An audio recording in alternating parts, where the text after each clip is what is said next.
లక్ష్మి. ఇదివరకు compulsory primary education అనేవారండి, అందరూ కూడా 5th క్లాస్ వరకు చదువుకోవాలని. కానీ అది కరెక్ట్ కాదు. ఇప్పుడు ఏంటంటే కంపల్సరీ పీజీ ఎడ్యుకేషన్ అని చెప్పేసి మనం అనుకోవాలి. పీజీ చదవాలి, ఇన్నోవేషన్స్ స్కిల్స్ నేర్చుకోవాలి.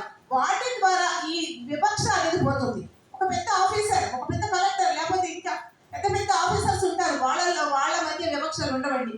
మరి తక్కువ చదువుకుని తక్కువ పేదరికంలో ఉంటే మాత్రం వివక్ష కనిపిస్తూ ఉంటుంది, కానీ హయ్యర్ అథారిటీస్ మధ్య వివక్ష అనేది ఉండదు. హయ్యర్ అథారిటీస్ ఎక్కువ ఉన్నత విద్య చదివిన వాళ్ళ మధ్య వివక్ష చాలా తక్కువ ఉంటుంది, అసలు ఉండదు. వాళ్ళ దగ్గర కూడా వివక్ష చూపిస్తున్నారు అంటే వాళ్ళు ఇల్లిటరేట్స్ తో సమానం. కాబట్టి ఈ రకంగా నేనేమనుకుంటానంటే జార్జ్ బెర్నాడ్ షా చెప్పిన ప్రకారం మన ఆర్థిక వనరులు పెంచుకుంటూ, ప్రకృతి ద్వారా వచ్చేది ఆటోమేటిక్. నేను స్త్రీగా పుట్టాను, అయ్యో నేను స్త్రీని అయ్యానని చెప్పి నేను రోజు ఏమి బాధపడ్డాను ఏం చేయను. కానీ అది కాదు, అది సహించగలం చక్కగా, అది లేదు. కానీ ప్రకృతిలో మనం వచ్చిన తర్వాత మనం